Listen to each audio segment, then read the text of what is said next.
শুভ রথযাত্রা সবাইকে। এখন আমি আমার ভাইপোদের রথটা সাজিয়ে দিচ্ছি। এখানে অনেকেই অনেক রকম মতামত দিচ্ছিল আমার ঘরেতে, যে না এটা এইভাবে হচ্ছে না, ওটা ওইভাবে সাজা, এটা ওইভাবে সাজা, এইভাবে অনেক রকম মতামত দিচ্ছিল। তো আমি অত না শুনে আমি এখন নিজের মতোই সিম্পল করে সাজিয়ে দিচ্ছিলাম। এবং সিম্পল জিনিসই আমার ব্যক্তিগত পছন্দ, এটা সিম্পল জিনিসে যে কোনো জিনিস একটু ভালো লাগে। আমি এরকম নর্মালি একটু সাজিয়ে দিচ্ছিলাম এরকম করে। সামনের দিকটা দুটো গোলাপের স্টিক দিয়ে সাইডগুলো গাছ দিয়েছিলাম আমি। এইভাবেই আমি সাজাচ্ছিলাম। যখন আমি সাজাচ্ছিলাম সাজাতে বসেছি 3:30 সময় হয়ে গেছে, মিনিমাম আমার 4টার মধ্যেই। এই যে এরকম দেখতে পাচ্ছ পুরো কমপ্লিট, দড়ি ফড়িও পুরো বাঁধা হয়ে গেছে। আর এই যে ঠাকুরটা দেখতে পাচ্ছ, এইটা পুরী থেকেই কিনে আনা এই ঠাকুরটা। এটাকে ভালো করে বেঁধে দিলাম। রথটা আমার যত তাড়াতাড়ি দেখলে এখানে সাজানো হয়ে গেলে তত তাড়াতাড়ি কিন্তু হয়নি। ভিডিও স্পিড বাড়ানো আছে বলে মনে হচ্ছে, কিন্তু টাইম লেগেছে কিন্তু ভালোই। এই যে ঠাকুরটা কেমন লাগছে আর সাজানোটা কেমন হয়েছে অতি অবশ্যই জানাতে ভুলবে না। রথ সাজানো হয়ে যেতে সবাইকে নিয়ে আমি একটু বেরিয়ে পড়েছিলাম ঠাকুর দেখতে, কারণ আমাদের এখান থেকে গৌতম চৌধুরী আর একজনের ঠাকুর যায়, তো সেই ঠাকুরগুলো খুব বড়োভাবেই যায় এখানে অনুষ্ঠান করে, তো দেখার জন্য বেরিয়ে পড়েছিলাম। আমি যতটুকু পেরেছি ভিডিওটা করেছি, কিন্তু ভিডিওটা কোনোই দেখছি আমি মানে গান বা এখানে এত আওয়াজ, এত গান হচ্ছে, হরিনাম হচ্ছে, সংকীর্তন হচ্ছে, এগুলোর কোনোটাই মানে রেকর্ড হয়নি। কারণ সেটা হচ্ছে আমি একজনকে ভিডিও কলে দেখাচ্ছিলাম আমাদের এখানে যেগুলো হচ্ছে, এবার ভিডিও কল করতে করতে ব্যাক করে আমি ভিডিওগুলো করেছি, এবার ওই জন্য সাউন্ডটা একদমই ওঠেনি। তোমরা এটাই দেখছো, এটাই কোনোভাবে দেখে নিও, কিছু মনে করো না, এটাই দেখো। আমাদের এখানে এরকমভাবেই সব কিছু হয়। তো এইভাবেই রথটা যাচ্ছিলো। আমরা সবাই ভাইজিদের নিয়ে গিয়ে আমরা দাঁড়িয়েছিলাম, ওদেরকে রথ চালিয়ে নিয়ে তারপরে এই রথটা দেখতে আসছিলাম আমরা সবাই মিলে। তো তোমরা দেখো এটা কেমন লাগছে। আমাদের এখান থেকে বড় বড় দুটো রথ যায়, একটা গৌতম চৌধুরী বললাম, আর একজনের মানে বললাম, তার নামটা আমার মনে পড়ছে না এই মুহূর্তে, পাঁচু তার নাম। এই যে সব রথ ধরছি, রথের দড়ি ধরছিল, প্রচুর ভিড় হয়েছিল বলতে গেলে। এখানে অনেক কিছুই লজেন্স দিচ্ছিল, বাতাসা দিচ্ছিল।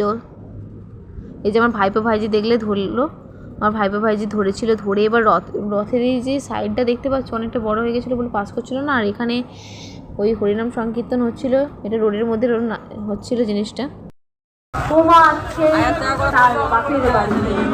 রথযাত্রার সাথে সাথে বাংলা ও বাঙালির শ্রেষ্ঠ উৎসব দুর্গোৎসবের সূচনা হয়।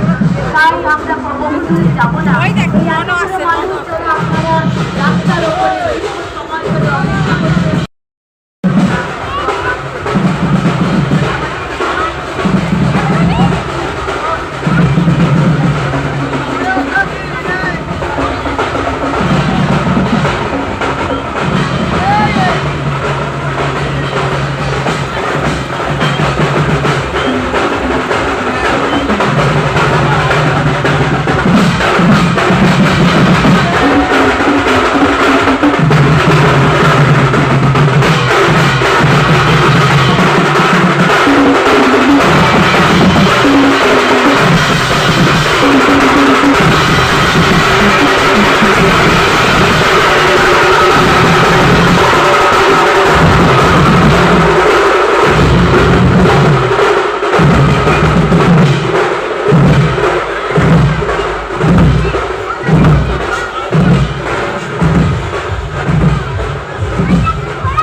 রথটা গৌতম চৌধুরী ছিল, তারপরে ওখানে মালপো দিচ্ছিলো, সেটা আমি নিয়ে এসে এখানে বাড়ির পাশে ভোগ প্রসাদ দিচ্ছিলো, খিচুড়ি আলুদম, সেটা খেয়ে দিয়ে আজকে ভিডিওটা এখানেই শেষ করলাম। সবাই ভালো থাকবে, সুস্থ থাকবে।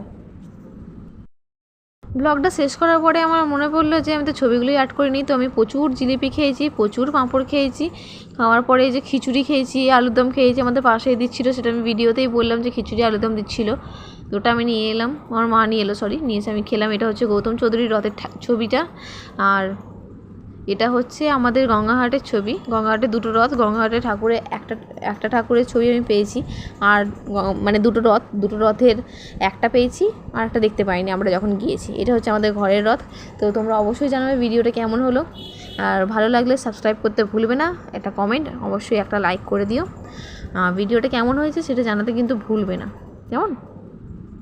তো দেখা হবে নতুন একটা ভিডিও নিয়ে। তো আজকের এই পর্যন্তই। জয় জগন্নাথ।